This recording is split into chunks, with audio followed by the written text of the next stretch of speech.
Hello friends, how are you all? I'm Nupur. Welcome everybody to my YouTube channel, Nature at the Very Core of Science.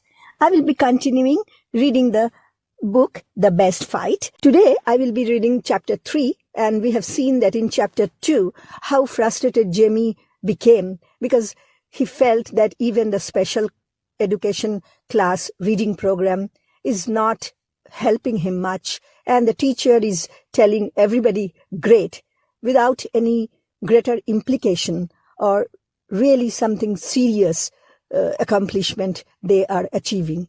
So let's see what happens. Even the worst weeks finally get to Friday and finish themselves off. On Saturday morning, hockey practice started at 10:30 and everything was all right again. Jamie was always happy on Saturday mornings. After breakfast, he went down the street to get Stephen, his very best friend, and they went on to the rink together. Stephen had lived on the block ever since he was born, and he and Jamie had been friends right from the start.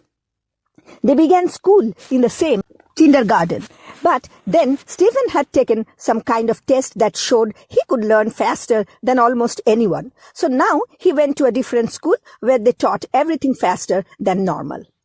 Stephen's parents said that he went to the other school because he was gifted. That word made Stephen so embarrassed that Jamie never used it. Sometimes Stephen brought home pages of riddles, puzzles, and brain teasers from his school. He read them to Jamie and they figured them out together. Jamie thought those pages were fun, and he didn't mind that Stephen read to him. Stephen always helped him without rubbing it in. He was the best friend a person could have. Stephen played hockey pretty well too, but not as well as Jamie. Jamie was the best player on the team. When Jamie was on the ice, everything was easy. He just thought what he wanted to do and he did it.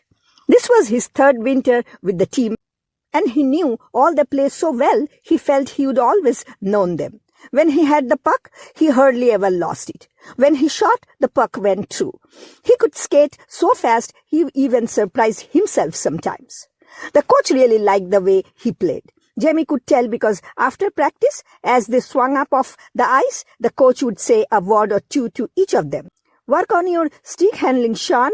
Not so much body checking, Jason, and so on. Every now and then, he would just tap someone on the shoulder and say, "Good playing."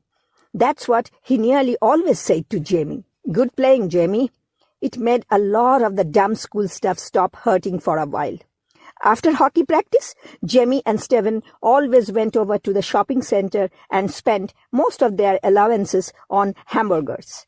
Then they roamed around the mall, checking out the interesting stores, like the sports shop and the pet store. Today, there were puppies in the pet store window. They wriggled and tumbled and looked up with pleased expressions. "They are so happy," Jamie thought. "But maybe they will leave the store and have bad luck in their lives." He hated these sad thoughts that came creeping into his mind, but he couldn't make them go away. "Stephen," he blurted out. "Stephen, how did you learn to read?" The minute the words were said, he wished he hadn't said them. But Stephen didn't seem surprised or embarrassed. He spoke slowly, thinking it out. "It's hard to remember. I know. I could read in kindergarten. I asked my mom about it once and she told me I learned the letters from Sesame Street, and I used to ask her what words said, like on signs and t-shirts and stuff, and after a while I just knew how to read.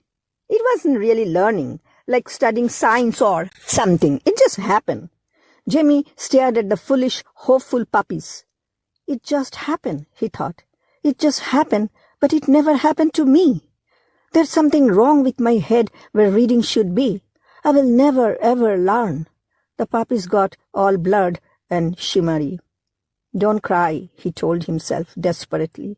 "Don't cry." Out loud he said, "Oh well, I just wondered. It doesn't matter. Let's go look at the video games. We have watched these dumb dogs long enough." He ran down the corridor, dodging shoppers, Stephen trailing behind. They spent their last money playing a neat new outer space game.